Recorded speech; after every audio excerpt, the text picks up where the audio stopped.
Hey guys, in this video I'll show you how to get your Notion database ID.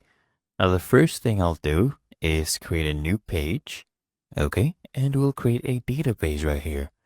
So I'll click on this. Let's create an empty database. So I need you to look here at the URL.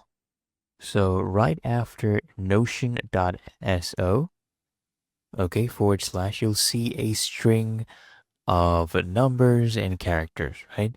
This right here is your database ID.